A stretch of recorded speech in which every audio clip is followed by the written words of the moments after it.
wabarakatuh. Bismillahirrahmanirrahim. Alhamdulillahirabbil alamin.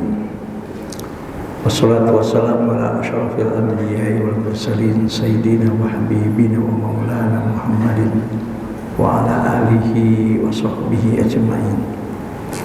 Asyhadu an la ilaha illallah wahdahu la syarika lah wa asyhadu anna Muhammadan abduhu wa rasuluh. Faqad qala Allah ta'ala fi kitabihil karim wa huwa asdaqul qa'ilin. A'udzu billahi minasy syaithanir rajim. Bismillahirrahmanirrahim. Yarfa'illahu alladziina aamanu minkum walladziina utul ilma darajat wa qala alaihi salatu wassalam may yuridillahu bihi khairan yufaqihuhu fid din. Hadirin yang dimuliakan oleh Allah, kita punya waktu yang sangat terbatas, maka langsung saja kita masuk ke dalam materi. Kita buka dengan membaca Bismillahirrahmanirrahim. Selanjutnya mari kita membacakan suratul Fatihah. Bertawassul dengan membaca suratul Fatihah ini kita berdoa kepada Allah. Dan kita doakan pertama kali orang-orang tua kita, guru-guru kita, keluarga kita, sanak famili kita, orang-orang yang kita cintai dan siapapun yang pernah berjasa dalam kehidupan kita, atau siapapun jamaah Masjid Babus Salam ini, atau siapapun yang pernah menyumbangkan sebagian harta, tenaga, pikiran dan waktunya untuk kemaslahatan masjid ini, khususnya mereka-mereka yang telah meninggal dunia, kita doakan. Ya Allah, terima semua kebaikan dan amal soleh yang dilakukan selama hidup mereka, ya Allah. Ampuni segala dosa, kesalahan dan kekhilafan selama hidup mereka, ya Allah. Lapangkan dalam kubur mereka masing-masing dan masukkan mereka semua ke dalam surga-Mu, ya Allah. Dan juga dengan Fatihah ini kita bertawassul dan berdoa kepada Allah, dan kita memohon kepada Allah. Pertama kali kita berdoa untuk diri kita sendiri, keluarga kita, atau siapapun yang kita sebutkan tadi yang masih hidup. Kita doakan, ya Allah, yang diuji oleh Allah dengan berbagai macam penyakit, baik penyakit lahir maupun penyakit batin, angkat dan sembuhkan penyakit yang diderita, yang diuji dengan berbagai macam kesulitan hidup. Ya Allah, berikan jalan keluar yang terbaik dan mulia menurut Engkau, ya Allah. Ya Allah, berikan kesehatan lahir batin kepada kami dan mereka semua, ya Allah. Luaskan dan berkahi rezeki yang Kau berikan kepada kami dan mereka semua, ya Allah. Jadikan anak-anak kami, keturunan kami, anak-anak yang soleh dan solehah, yang taat beribadah kepada-Mu, ya Allah, yang berguna bagi agama, nusa dan bangsa, ya Allah. Berbakti kepada orang tua mereka, ya Allah. Berikan kekuatan dan kemampuan kepada kami untuk mendidik mereka semua. Dan juga kita doakan saudara-saudara kita, baik yang di Palestina, di Sudan, dimanapun di penjuru dunia ini, yang dalam keadaan dizalimi oleh musuh-musuh-Mu, ya Allah, atau yang dalam keadaan, ya Allah, menjadi korban berbagai macam bencana dan musibah, khususnya yang ada di Sumatera, ya Allah, yang meninggal di antara mereka, ya Allah, yang beriman di antara mereka, ya Allah. Jadikan mereka syuhada di hadapan-Mu, ya Allah. Yang sakit dan luka-luka, angkat penyakit mereka, ya Allah. Berikan ketabahan dan kesabaran kepada mereka, ya Allah. Berikan jalan keluar yang terbaik dan mulia menurut Engkau, ya Allah. Kembalikan, ya Allah, harta mereka sebagaimana semula, ya Allah. Karena bagi Engkau semua itu adalah mudah, ya Allah. Ala hadhihi wa ala kulli niyatin sholihah. Al-Fatihah. A'udzu billahi minasyaitonir rajim. Bismillahirrahmanirrahim. Alhamdulillahirabbil alamin arrahmanir rahim maliki yaumiddin. Iyyaka na'budu wa iyyaka nasta'in. Ihdinas siratal mustaqim. Siratal ladzina an'amta 'alaihim ghairil maghdubi 'alaihim waladdallin. Amin. Hadirin yang dimuliakan oleh Allah, hari ini kita akan membahas yaitu satu doa yang biasa dibaca ketika masuk bulan Rajab, yaitu Allahumma barik lana fi Rajab wa Sya'ban wa ballighna Ramadan. yang artinya Allahumma barik lana fi Rajab. Ya Allah, berikan keberkahan darimu ya Allah kepada kami di bulan Rajab, wa Sya'ban, dan juga di bulan Sya'ban, wa balligh Ramadan, dan sampaikan usia kami masuk ke dalam bulan Ramadan. Nah, hadirin yang dimuliakan oleh Allah, doa ini ada yang mengatakan adalah hadis Rasul, yaitu yang diriwayatkan oleh Al-Imam Ahmad, bahkan Al-Bazzar dan At-Tabrani juga meriwayatkan dalam Al-Mu'jamul Awsat dari sahabat Rasulullah yang bernama Anas bin Malik radhiyallahu anhu. Namun banyak sekali ulama mengatakan, dan tak terkecuali Imam Nawawi mengatakan bahwa ini doa adalah kalau dikatakan berdasarkan hadis tapi hadisnya tidak sahih, termasuk Al-Imam Al-Baihaqi, Al-Imam Ibnu Hajar Al-Asqalani, Imam An-Nawawi pun mengatakan, bahkan Imam Nawawi mengatakan hadis-hadis tentang keutamaan khusus bulan Rajab itu, kata Imam Nawawi, tidak ada yang sahih. Pertanyaannya adalah, kenapa hadis ini, doa ini dikatakan adalah hadis yang secara sanadnya adalah dhaif? Dalam kajian ilmu hadis didapati ada seorang rawi melalui jalur Anas bin Malik bernama Zaid bin Abi Ruman. Kata ulama hadis, Zaid bin Abi Ruman ini dinilai lemah oleh sebagian ulama, tapi tidak dijelaskan lemahnya kenapa. Saya kasih contoh ya. Yang menyebabkan hadis itu lemah, kalau kita belajar ilmu, misalnya ilmu mustalah hadis, salah satunya misalnya, kalau di antara salah satu sanad hadis yang meriwayatkan hadis itu misalnya diketahui pernah makan dengan tangan kiri, maka hadisnya itu menjadi dhaif. Atau mungkin pernah dia makan atau minum dalam keadaan berdiri, juga hadisnya bisa dhaif. Bahkan ada rawi hadis mengatakan, ulama hadis mengatakan, ketika sang pengriwayat hadis salah satu sanad pernah dalam taklim, dalam mengajar misalnya, dalam menyampaikan dakwahnya misalnya tidak pakai peci, itu juga ada ulama hadis mengatakan hadisnya menjadi dhaif. Jadi artinya hadis dhaif itu bukan berarti 100% bukan hadis. Bisa dia adalah hadis atau bisa juga bukan hadis, tapi dikatakan sebagai hadis yang sahih pun tidak, karena sebagian riwayat sanadnya ada yang mengatakan rawinya adalah melakukan perbuatan yang tidak layak, yang tidak pantas bagi seorang perawi hadis. Yang saya kasih contoh tadi, kalau seorang rawinya misalnya diketahui, dilihat pernah makan dengan tangan kiri, atau mungkin pernah dia makan atau minum dengan berdiri, itu mempengaruhi kedudukan hadis tadi, bisa menjadi dhaif.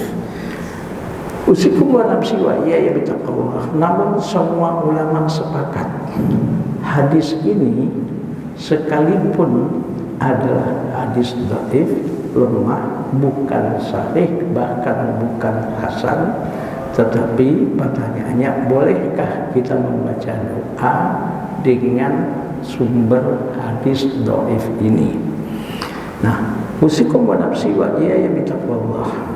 Selama makna dan maksud hadis itu tidak ada sedikit pun bertentangan dengan syariat.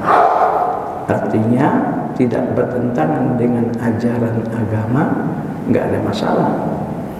Walaupun hadis dhaif. Saya kasih contoh. Jangankan hadis dhaif, kita berdoa dengan bukan teks Al-Quran ataupun bukan dengan teks hadis pun boleh. Saya kasih contoh. Kita berdoa dengan bahasa Indonesia yang tidak pernah dicontohkan teks tersebut dari Al-Quran, tidak ada sumbernya, bahkan dari hadis Nabi pun tidak ada. Misalnya kita berdoa dengan bahasa Indonesia, ya Allah, kami mohon kepadamu ya Allah, berkahi hidup kami ya Allah, berkahi rezeki yang kau berikan kepada kami ya Allah, berkahi rezeki yang kau berikan kepada kami ya Allah, berkahi apapun nikmat yang kau titipkan dan anugerahkan kepada kami ya Allah, bahkan berkahi keluargaku ya Allah, dan berkahi ya Allah keturunan dan anak cucu kami ya Allah. Misalnya, pertanyaannya, boleh nggak berdoa seperti itu? Boleh aja, nggak ada masalah. Apalagi seandainya berdoa sekalipun dengan hadis dhaif gitu loh. Yang penting berdoa itu etika doa kita ikuti. Contoh dalam berdoa itu ya, etikanya kita dalam keadaan suci dari hadas besar dan hadas kecil. Itu sebaiknya. Berdoa itu kita menghadap kiblat. Berdoa itu betul-betul dengan keikhlasan dan yakin doa kita diijabah oleh Allah Subhanahu wa taala. Berdoa itu, ya Allah, kita betul-betul khusyuk di dalam berdoa. Pertanyaannya, apakah khusyuk? Profesor Quraisy Shihab pernah menjelaskan tentang makna khusyuk. Khusyuk itu adalah mampu menghadirkan kemahabesaran Allah, kemahakuasaan Allah, segala sifat-sifat yang maha sempurnanya Allah ketika kita berdoa. Mampu betul kita menghadirkan kemahabesarannya Allah,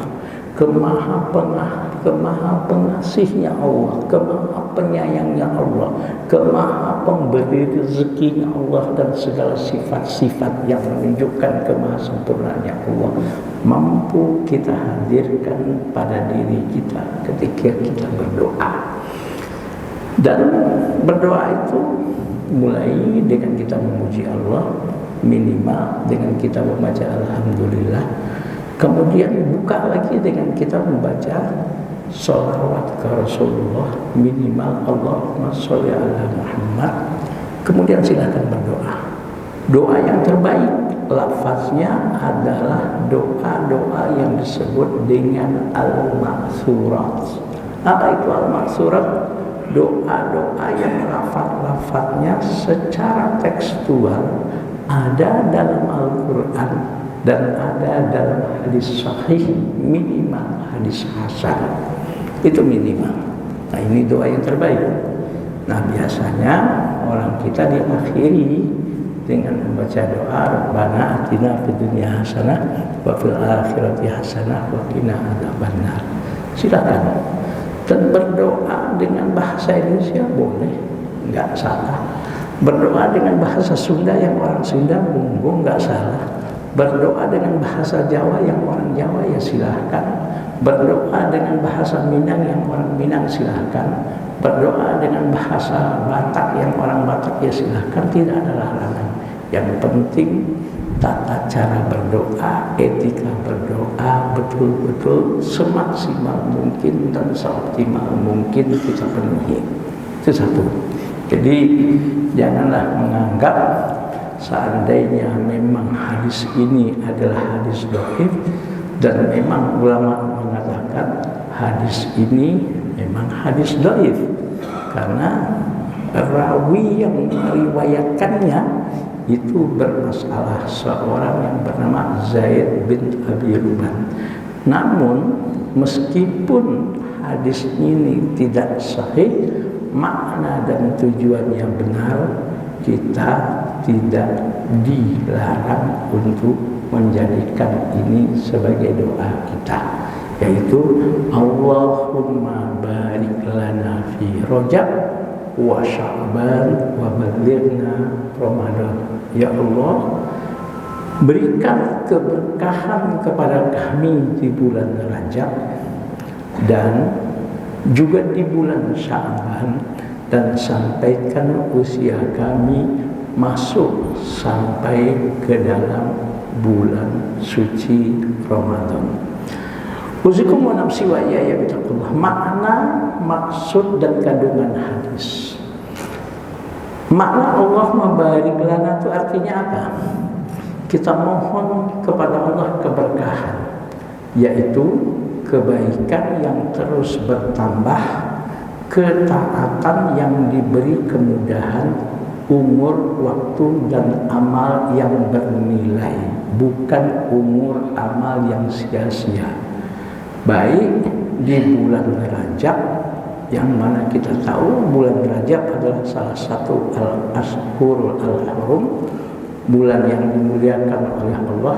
Bahkan Sya'ban pun adalah bulan yang dimuliakan oleh Allah Subhanahu wa ta'ala sebagai penghormatan.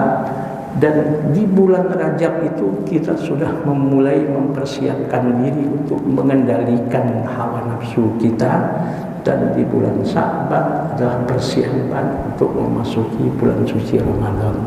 Dan Rasulullah SAW dalam riwayat-riwayat hadis banyak sekali berpuasa sunnah di bulan Sya'ban. Kenapa? Sebagai persiapan untuk memasuki bulan suci Ramadan. Wabalighna Ramadan. Apa artinya wabalighna Ramadan? Bukan sekedar hidup sampai bulan Ramadan, bukan. Tetapi kita mohon kepada Allah diberi kesehatan, diberikan iman, diberikan kemampuan menjalani ibadah-ibadah di bulan Ramadan dengan baik, maksimal, dan optimal. Kenapa? Karena kita belum tentu, seandainya diberikan kesempatan oleh Allah Subhanahu wa ta'ala, bisa memasuki bulan Ramadan tahun ini. Maaf, Ramadan tahun akan datang belum tentu kita masih diberikan kesempatan oleh Allah. Jangankan Ramadan tahun akan datang, Ramadan tahun ini pun yang masih 2 bulan, belum tentu kita masih diberikan umur panjang oleh Allah Subhanahu wa ta'ala.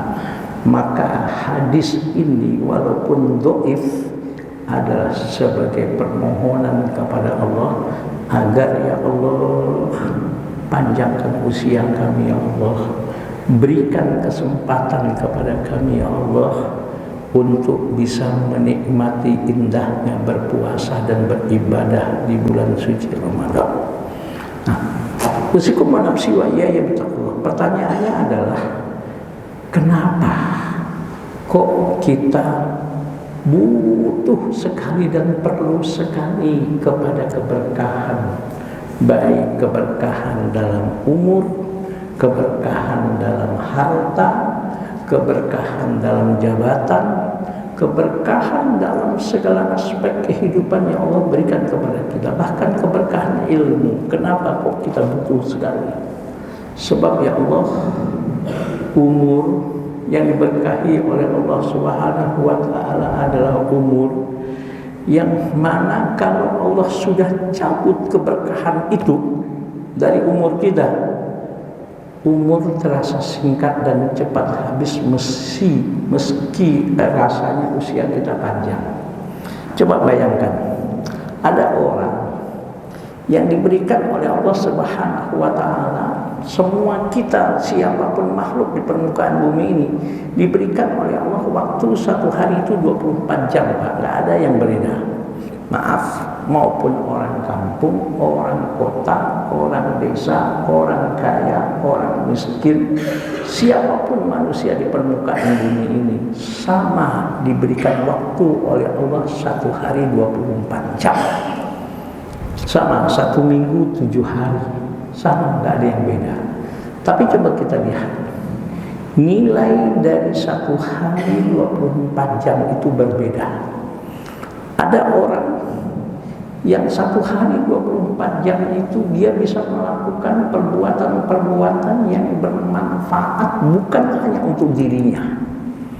Bahkan dia bisa melakukan perbuatan-perbuatan yang bermanfaat, yang mana manfaat dan kebaikannya itu bisa dirasakan oleh keluarganya juga, bahkan oleh orang banyak.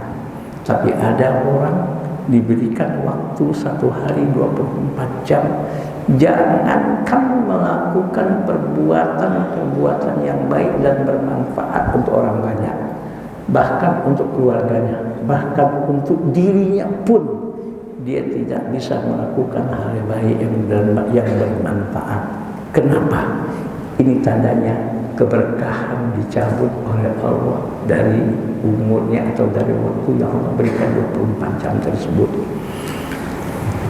Bahkan maaf, na'udzubillah, bahkan ada orang diberikan oleh Allah 1 hari 24 jam itu justru diisi untuk dosa, maksiat, melakukan kezaliman yang akhirnya membuat orang banyak sengsara dan menderita dan menjadi korban kezalimannya. Na'udzubillah min dzalik. Ini tandanya keberkahan dicabut oleh Allah Subhanahu wa taala. Jelas Pak ya? Oleh Allah Subhanahu wa taala. Harta ini seperti apa? Misalnya harta yang diberkahi oleh Allah. Kalau harta kalau sudah tidak diberikan keberkahan oleh Allah, dicabut oleh Allah keberkahan dari harta tersebut cepat habis tanpa terasa manfaatnya. Ya mungkin dalam bahasa bercandaan kita sering kita menyebut, maaf, uang haram itu uang jin dimakan setan misalnya. Ini kan sering bercandaan gitu. Uangnya habis banyak, hartanya sekian habis, hitungannya cukup banyak, tapi manfaatnya pun tidak. Bahkan maaf, harta itu justru digunakan untuk melakukan dosa dan maksiat.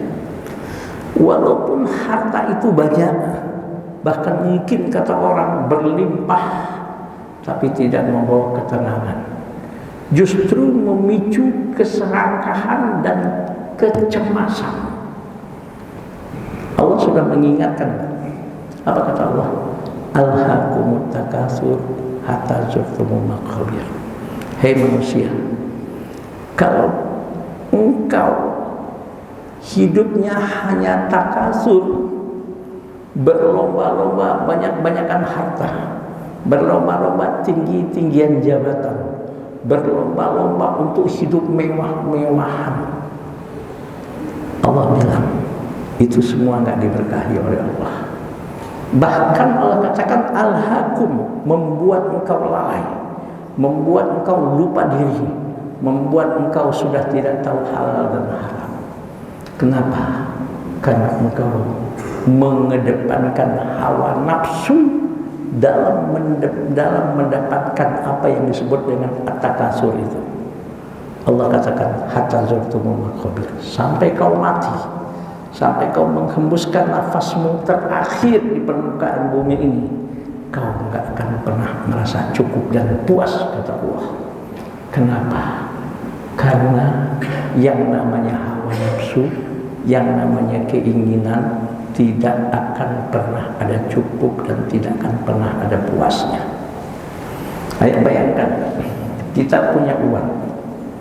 Kalau uang itu sedikit diberkahi oleh Allah, subhanallah, membawa ketenangan, subhanallah, yang paling dahsyat yang bisa kita rasakan, ilmu yang diberkahi oleh Allah, jabatan yang diberkahi oleh Allah, harta yang diberkahi oleh Allah, minimal membuat kita semakin dekat kepada Allah Subhanahu wa taala.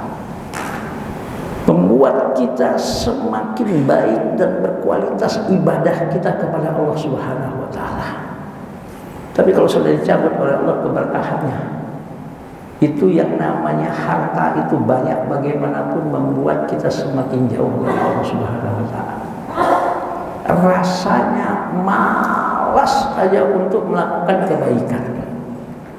Bahkan harta itu kalau digunakan untuk hal yang baik dan bermanfaat, apalagi untuk menolong orang, rasanya berat sekali. Rasanya berat sekali. Tapi kalau untuk dosa, untuk maksiat, menghambur-hamburkan, untuk bahkan membiayai dan untuk membeli hal-hal yang gak ada manfaatnya, bahkan hal-hal yang mungkin boleh dikatakan sebagai dosa maksiat kepada Allah, kalau harta itu dah tidak lagi diberkahi oleh Allah, begitu mudah. Tapi kalau untuk kebaikan, beratnya bukan main. Ini ciri kalau Allah sudah mencabut keberkahan dari harta seseorang, membuat dia semakin jauh dari Allah, membuat ibadahnya makin tidak jelas. Jangankan ibadah-ibadah yang sunnah, ibadah wajib pun dia sudah tidak laksanakan dengan alasan sibuk untuk ngurus harta dan sibuk pun dengan pekerjaan. Maaf Pak, banyakkan orang Pak dengan alasan lagi capek, lagi sibuk untuk ngurusin dunia. Jangankan sholat sunnah, sholat fardu pun dia tinggalkan. Jangankan puasa sunnah, puasa Ramadan yang wajib 1 bulan dalam 1 tahun pun dia sudah nggak peduli. Ini tandanya keberkahan sudah dicabut oleh Allah Subhanahu wa taala dari hartanya, dari umurnya, dari apa yang Allah anugerahkan kepadanya. Yang kedua, kalau keberkahan itu diberikan oleh Allah dari harta kita, pada ilmu kita, pada usia kita, subhanallah, berlimpah bagaimanapun hartanya, banyak bagaimanapun hartanya, bahkan sampai orang bilang, oh dia madunya nggak berseri, tinggi dan strategis bagaimanapun jabatannya, ilmunya subhanallah, itu orang istilahnya bahrun fil ilmi, lautan ilmu. Kalau diberkahi oleh Allah ilmunya, kalau diberkahi oleh Allah hartanya, kalau diberkahi oleh Allah Subhanahu wa taala apa yang Allah anugerahkan kepadanya, membuat dia semakin tawaduk dan rendah hati dan bersahaja. Tapi kalau sudah dicabut oleh Allah keberkahan dari ilmunya, dari hartanya, dari jabatannya, membuat dia semakin arogan, sombong dan lupa diri, bahkan angkuh dan merasa paling berkuasa. Orang lain diremehkan semuanya, orang lain sudah gak dianggap semuanya. Bahkan menzolimi orang itu sudah hal yang biasa, membohongi orang itu memang sudah biasa, dan dia sudah tidak takut lagi untuk berbohong dan berdusta. Banyak bagaimanapun orang yang menjadi korban kebohongannya, dia sudah tak peduli. Maaf kalau kata orang kampung, menggopi kiri gitu. Itu tandanya keberkahan dicabut oleh Allah Subhanahu wa taala. Tapi kalau keberkahan diberikan oleh Allah dari ilmu seseorang, pada ilmu seseorang, pada harta seseorang, pada pangkat dan jabatan seseorang, semakin bertambah ilmunya, semakin luas rezekinya, bahkan semakin tinggi dan strategis jabatannya, membuat dia semakin tawaduk dan rendah hati, dan tidak ada kelihatan sedikit pun arogansi dan kesombongan dan keangkuhan, apalagi lupa diri.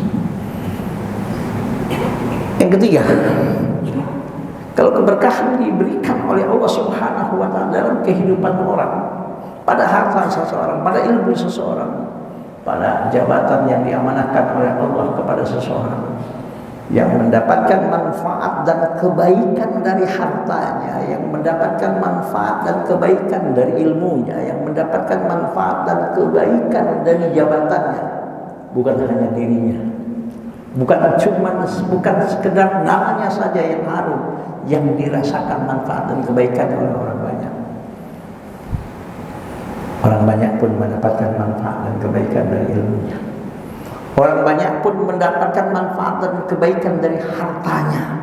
Bahkan semakin tinggi pangkat dan jabatannya, semakin banyak manfaat dan kebaikan dari pangkat dan jabatannya tersebut. Bukan hanya keluarganya saja, bukan hanya dirinya saja, tapi kalau sudah dicabut oleh Allah keberkahan dari ilmunya, dari harta dan jabatannya, ya Allah, apalagi maaf dari umurnya, walaupun sudah tua, kata orang, maaf, tua-tua keladi, semakin tua semakin jadi. Semakin tua semakin gak beres, semakin tua semakin susah dibilangin. Itu tandanya keberkahan dicabut oleh Allah Subhanahu wa taala. Nah, inilah yang kita perlukan dalam kehidupan kita, sehingga menjelang Ramadan pun kita mohon kepada Allah, ya Allah, Allahumma barik lana fi Rajab wa Sya'ban wa balighna Ramadan. Ya Allah, berkahilah Allah usia kami di bulan Rajab ini, ya Allah. Artinya di bulan Ramadan, di bulan Rajab ini ibadah kita semakin meningkat. Jangankan yang wajib-wajib, yang sunnah pun semakin meningkat. Sedekah dan infak kita semakin banyak dan semakin bertambah.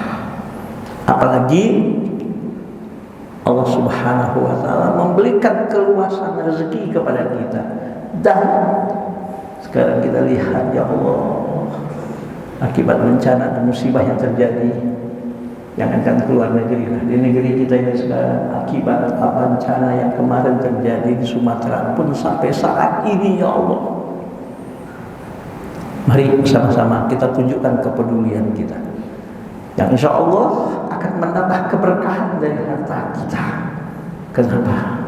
Membuat kita semakin tawadhu dan rendah hati. Ya Allah, jadi di bulan Rajab ini kita berusaha untuk meningkatkan kualitas ibadah kita dan kualitas ketaatan kita kepada Allah Subhanahu wa taala. Bahkan Rasulullah SAW pun bukan hanya di bulan Rajab, bahkan di bulan Sya'ban itu banyak sekali riwayat-riwayat, bahkan dari istrinya Rasulullah, Aisyah radhiyallahu anha, pernah ditanya oleh para sahabat, apa kata Aisyah? Saya tidak melihat Rasulullah SAW selain bulan Sya'ban berpuasa banyak sekali hari-hari yang dilakukan oleh Rasulullah berpuasa sunnah selain di bulan Sya'ban. Supaya apa? Persiapan untuk menghadapi bulan suci Ramadan. Subhanallah. Jadi hadis ini sekalipun dhaif, jangan dikatakan oh itu hadis dhaif.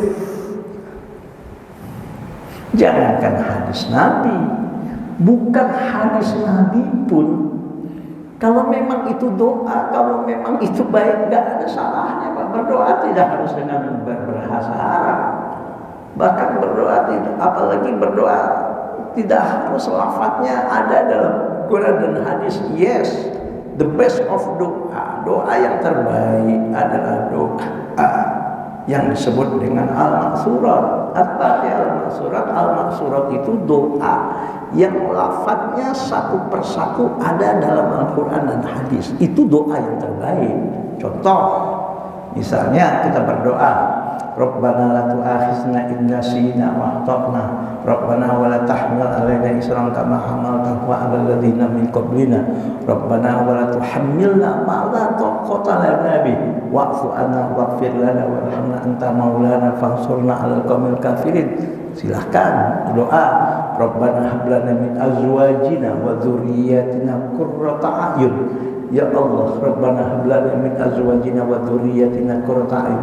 Ya Allah, berikan kepada kami pasangan hidup, anak-anak dan keturunan, ya Allah, yang qurrata a'yun, yang enak dipandang oleh mata, orang yang baik, orang yang subhanallah menyenangkan hati.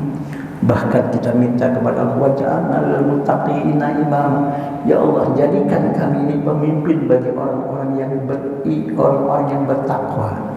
Doa lagi misalnya dari hadis Nabi, Allahumma inni a'udzubika min jahdil bala. Dan ini udah kita bahas.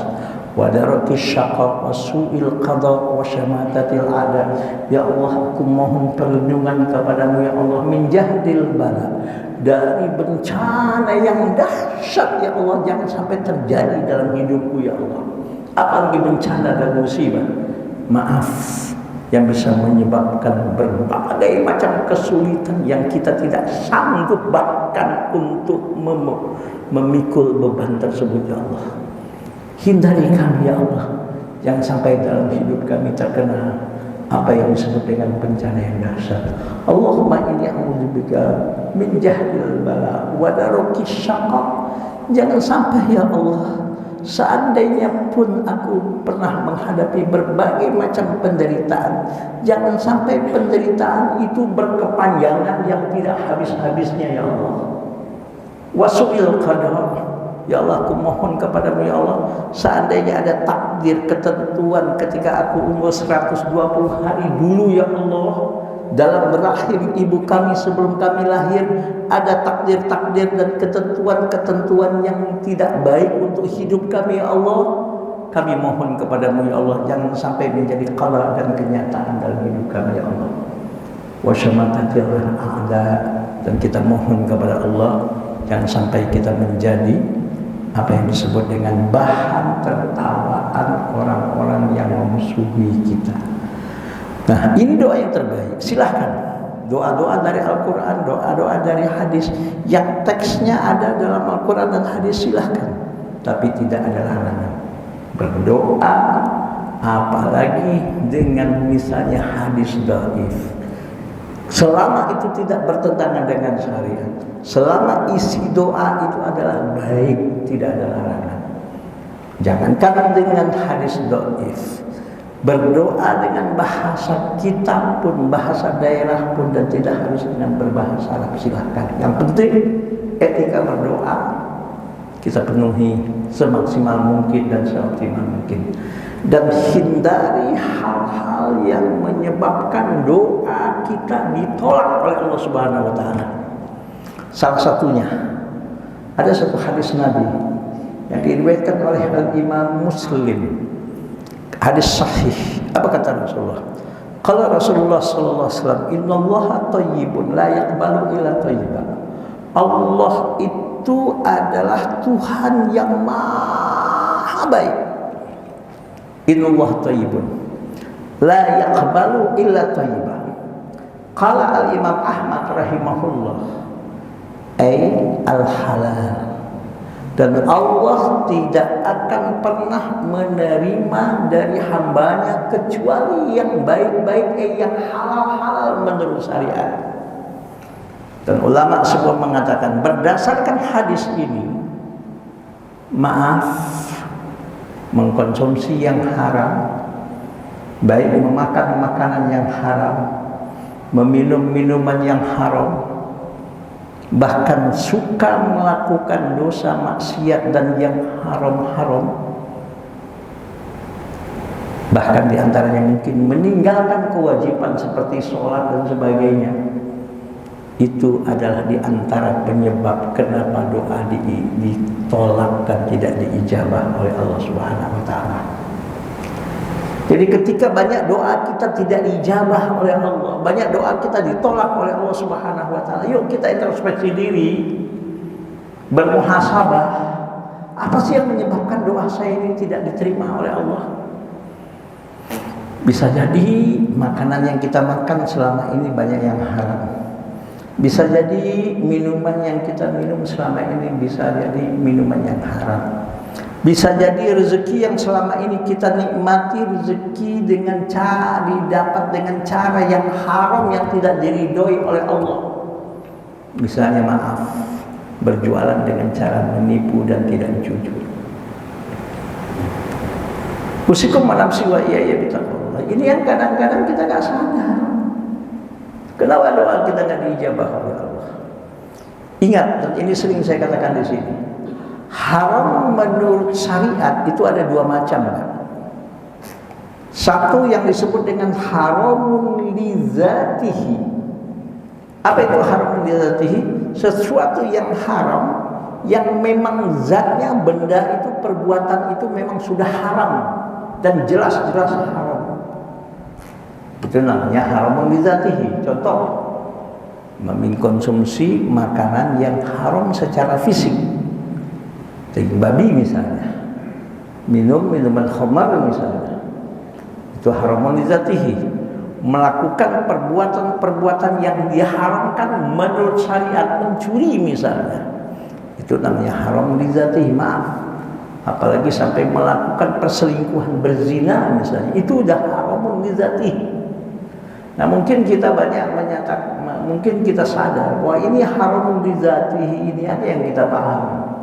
Tapi ada haram yang disebut secara syariat haramun li ghairihi.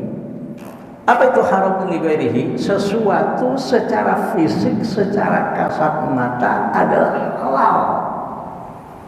Contoh air mineral ini misalnya. Ini secara fisik, secara kasat mata adalah sesuatu yang halal, tidak haram.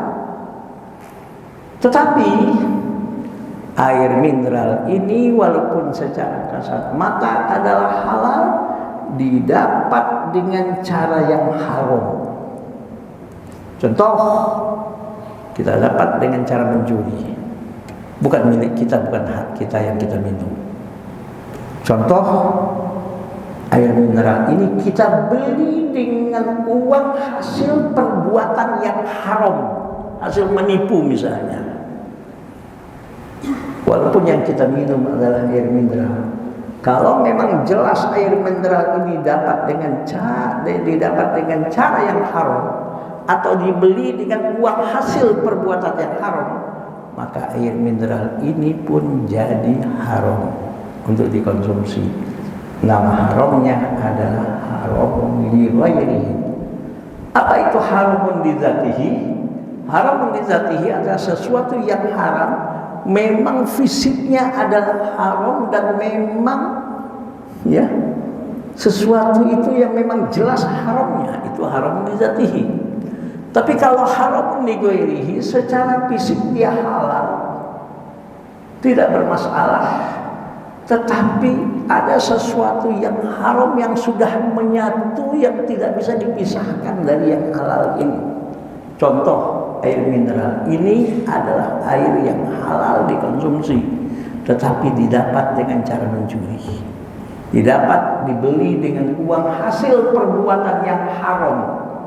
Maka walaupun yang kita minum adalah air mineral, maka air mineral ini kalau kita tahu bahwa air ini adalah didapat dengan cara yang haram, dibeli dengan uang hasil perbuatan haram, maka air mineral ini juga hukumnya haram untuk kita minum. Ini namanya haramun li ghairihi. Haramun li dzatihi dengan haramun li ghairihi itu sama. Salah satunya berdampak kepada doa kita banyak yang ditolak oleh Allah Subhanahu wa taala. Maka usikum wa nafsi wa iyaya bitaqwallah, supaya doa kita ini diijabah oleh Allah Subhanahu wa taala. Bagaimana solusinya? Bagaimana jalan keluarnya? Yuk, segala bentuk maksiat dan dosa jangan dilanjutkan, ditinggalkan, bertaubat mumpung Allah masih memberikan kesempatan kepada kita. Uang harta hasil yang haram, hasil riba, korupsi, penipuan, berjualan dengan cara yang tidak halal, dengan cara menipu dan sebagainya, tinggalkan. Dan tinggalkan melakukan perbuatan zalim kepada manusia, kepada orang lain. Bisa jadi keberkahan itu dicabut oleh Allah karena kita kurang bersyukur, bahkan tidak bersyukur atas nikmat yang Allah berikan. Allah yang bilang, la in syakartum la azidannakum wa la in kafartum inna adzabi. Jika engkau bersyukur atas nikmat yang aku berikan, apa sih syukur? Nikmat apapun yang Allah berikan, syukur itu artinya terima dengan hati yang ridho dan puas. Sekali lagi rumusnya, terima dengan hati yang ridho dan puas, dibarengi dengan ucapkan minimal alhamdulillah. Puji Allah yang memberikan nikmat itu kepada kita. Dan yang ketiga, apapun nikmat yang Allah anugerahkan kepada kita, seberapapun nikmat yang Allah anugerahkan kepada kita, selain hati kita menerima penuh dengan ridho dan puas, lidah kita memuji Allah minimal alhamdulillah, ya Allah, Kau berikan nikmat kepadaku, ya Allah. Manfaatkan dan gunakan semaksimal mungkin dan seoptimal mungkin nikmat-nikmat itu di jalan yang diridhoi oleh Allah. Itu namanya bersyukur. Kalau itu yang kau lakukan, kata Allah, azidannakum, pasti akan aku tambahkan rezeki itu kepadamu, kata Allah.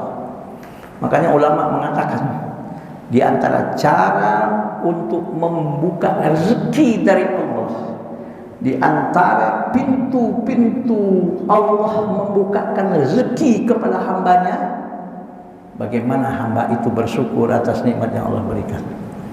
Tapi walain kafartum, jika engkau kufur atas nikmat yang aku berikan, apa kata Allah, inna azabi lasyadid. Artinya apa? Tidak bersyukur. Sudah berlimpah bagaimanapun nikmat yang Allah berikan kepadanya, hatinya selalu merasa kurang. Bahkan maaf, bukan hanya sekedar merasa kurang, bahkan rakus, tamak, dan tidak akan ada pernah puasnya.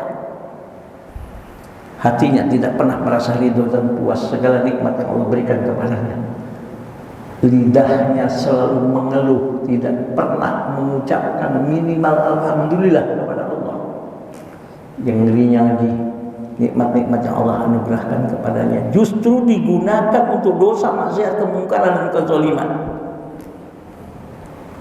Maka banyak ulama mengatakan, berdasarkan ayat ini, di antara yang menutup rezeki seorang hamba Allah dan hilangnya keberkahan dalam harta dan nikmat yang Allah berikan kepada seseorang, karena orang tersebut tidak ada rasa syukurnya atas nikmat yang Allah berikan. Bahkan bukan hanya sekedar Allah menutup rezekinya, bahkan kata Allah, inna azabi lasyadid, sesungguhnya azab dan siksaku atas ketidak ada syukurmu atas nikmat yang aku berikan. Apa kata Allah? Sangat dahsyat dan sangat pedih. Nah, mudah-mudahan ya Allah memberikan umur panjang kepada kita, memberikan kesehatan lahir dan batin kepada kita, dan mudah-mudahan dengan masuknya bulan Rajab ini, dan insya Allah ini sebagai persiapan mental, persiapan segalanya untuk kita menghadap memasuki bulan yang suci, bulan yang penuh dengan keridhaan Allah, bulan yang penuh dengan keberkahan dari Allah, yaitu bulan suci Ramadan. Allahumma barik lana fi Rajab wa Sya'ban wa ballighna Ramadan. Ya Allah, berikan keberkahan kepada kami di bulan Rajab ini, ya Allah. Dan alhamdulillah saat ini kami sudah memasuki dan sudah berada di bulan Rajab. Dan juga Allah, berikan keberkahan kepada kami nanti, ya Allah, kalau kami memasuki bulan Sya'ban, dan sampaikan dan panjangkan umur kami, ya Allah, dalam keadaan sehat walafiat untuk memasuki bulan suci Ramadan. Maka ulama banyak mengatakan, walaupun hadis ini adalah hadis dhaif, tetapi subhanallah isinya adalah sekali sebagai persiapan lahir dan batin kita untuk menyambut datangnya bulan yang penuh dengan kemuliaan, bulan yang penuh dengan keberkahan, yaitu bulan suci Ramadan. Maaf lahir dan batin, kalau ada pertanyaan silakan, kalau tidak kita tutup. Subhanallahumma wa bihamdika asyhadu an la ilaha illa anta astaghfiruka wa atubu ilaik. Allahumma barik lana fi Rajab wa Sya'ban wa ballighna Ramadan, amin ya rabbal alamin.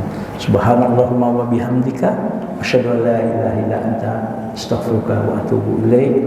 Wallahul muwaffiq ila aqwamit thoriq. Assalamualaikum warahmatullahi wabarakatuh.